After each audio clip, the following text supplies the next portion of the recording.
Salut à tous, c'est Gladys, j'espère que vous allez bien. Aujourd'hui je vous retrouve dans une nouvelle vidéo Book Talk. Enfin, c'est un peu comme ça que ça s'appelle, mais j'aime pas vraiment ce terme. Je dirais plutôt une discussion et une réflexion autour de mon rapport aux médiathèques. Je comprends la médiathèque, bibliothèque bien évidemment, et plus généralement auprès du livre. Je pense que ça peut être un sujet de discussion très intéressant, surtout dans cette problématique de surconsommation. L'intérêt c'est aussi de voir où toute cette discussion peut mener. Alors mon rapport à la médiathèque remonte à de nombreuses années, puisque lorsque j'étais enfant, j'avais tendance à aller très souvent à la médiathèque, je crois même qu'on y allait une fois par semaine. Et puis à l'adolescence, j'y allais encore plus fréquemment que ça, parce que tout simplement à cette période-là de ma vie, j'avais quelques livres à la maison, mais pas tant que ça. D'ailleurs, les livres que je possédais, je les relisais énormément. J'en avais très peu de nouveaux dans l'année et du coup, le seul moyen que j'avais de lire tous les livres que je voulais lire, c'était finalement d'aller en médiathèque, d'aller en bibliothèque ou même d'aller au CDI de mon collège ou après de mon lycée. Ça a été vraiment un gros moyen pour moi d'accéder à la lecture. Bien évidemment, j'avais pas forcément tous les choix que je pouvais avoir envie de lire, mais à cette époque-là, j'étais pas forcément consciente non plus des nouvelles parutions et tout ça. Et finalement, je faisais mon choix dans les rayons et je me retrouvais jamais sans rien à lire. Je me souviens même qu'à cette période-là, j'avais déjà cette habitude de compléter quasiment au maximum ma carte d'emprunt, c'est-à-dire que qu'importe le nombre de livres limite que l'on avait la possibilité d'emprunter par semaine ou par mois, eh bien je prenais quasiment la totalité que je pouvais. Et très souvent,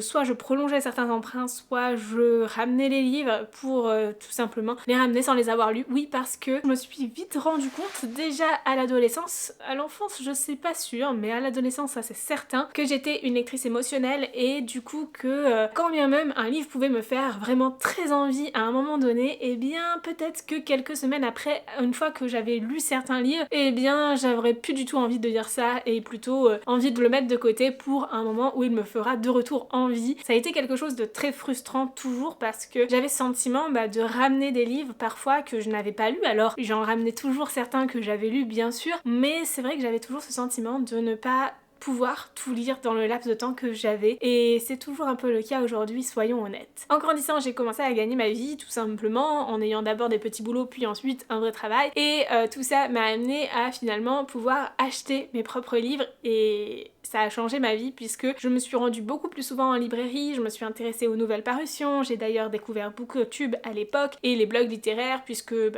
Bookstar et BookTok n'existaient pas du tout. Et puis voilà, j'ai continué à consommer des livres de manière régulière, comme il me plaisait, mais je me suis vite rendu compte que ce que je faisais finalement en médiathèque, je le reproduisais aussi en librairie, c'est-à-dire que j'achetais des livres qui sur le moment me faisaient envie et que parfois je n'avais pas du tout le temps de lire, et bon, ils restent dans les étagères et je peux y retourner plus tard, et ça a été le cas, j'ai pu piocher dans mes bibliothèques plus tard en ayant du coup ma propre médiathèque chez moi, et ça c'est cool, mais d'un autre côté, c'était quand même de l'argent que j'investissais déjà dans ces livres-là qui des fois dormaient sur des étagères pendant un petit moment. C'est pas forcément un mode de consommation hyper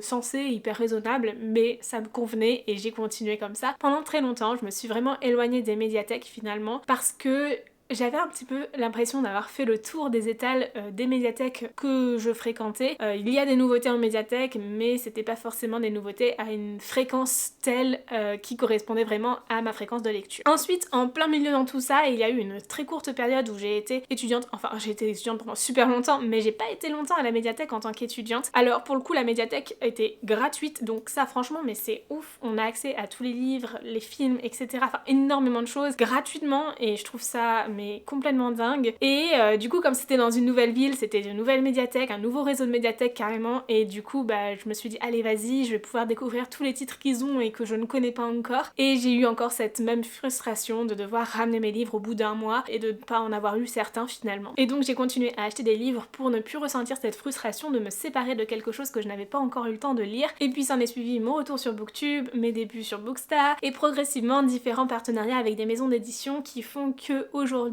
je n'achète plus beaucoup de livres. D'ailleurs là depuis le début de l'année 2023 j'en ai acheté qu'un seul, mais par contre j'en reçois énormément et c'est des livres que je sélectionne, c'est-à-dire que je pourrais en recevoir encore plus que ça si je le voulais, mais clairement je pourrais jamais les lire, ce serait impensable. Et aujourd'hui pour moi c'est assez compliqué aussi d'aller en médiathèque dans le sens où c'est complètement accessible bien évidemment, j'ai même un abonnement depuis presque un an puisque je l'ai fait au printemps 2022 et j'y suis allée 3 fois et j'ai emprunté quelques livres, je les ai lus. ça c'est cool. Ça a été surtout des emprunts de BD parce que c'est quelque chose que j'achète peu, c'est quelque chose qui se lit relativement rapidement et par rapport au temps de lecture et au coût du livre, je trouve que c'est plutôt rentable de les emprunter, comme c'est le cas aussi pour les mangas, même si je n'en ai pas emprunté pour le moment. Mais c'est vrai que pour les romans, j'aime bien les avoir chez moi et je me rends compte que même pour les BD, même pour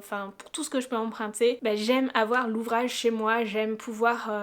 le récupérer à un moment donné, le relire, le prêter à quelqu'un, le recommander à quelqu'un. Bref, j'aime avoir les livres que j'aime chez moi et c'est un peu compliqué du coup lorsqu'on emprunte parce que on a toujours cette frustration de se dire est-ce que celui-ci je l'achèterai pas pour ma collection, pour l'avoir chez moi, et du coup c'est assez compliqué de réfléchir comme ça aussi. Du coup voilà en quelque sorte où en est mon rapport à la médiathèque. Et très peu maintenant, ça a été un lieu où je me rendais énormément lorsque j'étais plus jeune. C'est pour moi une source énorme de livres et d'ouvrages de manière générale à très moindre frais, donc je peux vivement vous recommander si jamais vous ne voulez pas entasser des livres chez vous, si jamais vous n'avez pas un budget très conséquent à consacrer aux livres, etc. Mais en même temps c'est aussi pour moi une source de frustration parce que j'ai toujours le sentiment d'emprunter trop, d'emprunter des choses que j'aurais pas le temps de lire ou de parfois devoir réemprunter un livre et c'est pas forcément très agréable comme sentiment, et puis cette frustration aussi de devoir ramener des livres que j'ai adoré et de me demander à chaque fois est-ce que je les achèterai pas pour ma collection, est-ce que je les achèterai pas pour pouvoir les relire à tout moment. Ça c'est un petit peu frustrant aussi. Donc au final, à l'heure actuelle,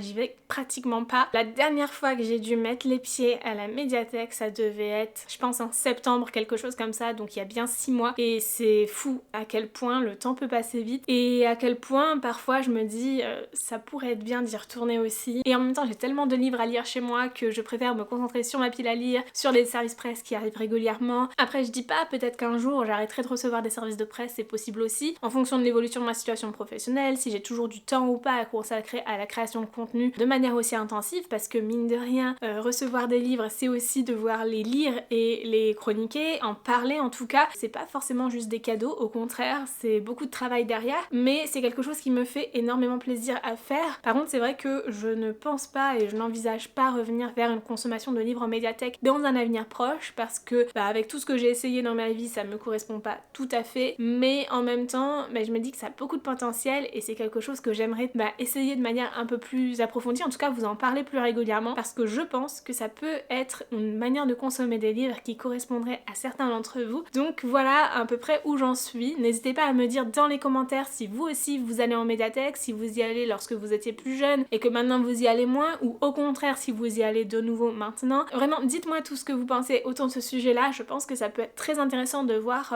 ce côté-là de la lecture et de la consommation des livres qui finalement est une manière de rendre la lecture accessible pour tous, et ça je trouve ça hyper important et très intéressant. Et n'hésitez pas quand vous avez besoin de vous séparer des livres à faire des dons en médiathèque aussi, c'est souvent accepté et ça permet de faire vivre les livres aussi encore plus longtemps. Il y a aussi les boîtes à livres ou si vous préférez les vendre sur Vinted, tout est possible pour permettre aux livres de continuer à vivre finalement et d'avoir été lu plusieurs fois, et je pense que c'est important que d'avoir des livres qui dorment chez nous, même si je suis très loin d'être exemplaire sur ce sujet-là. Voilà pour cette vidéo, j'espère que ce sujet de discussion vous aura plu. Je suis pas certaine que ce soit un sujet qui porte vraiment à débat, mais on sait jamais. N'hésitez pas à me dire tout ce que vous pensez là-dessus en commentaire, et sur ce moi je vous fais de très gros bisous et je vous dis à très bientôt dans une nouvelle vidéo. Ciao!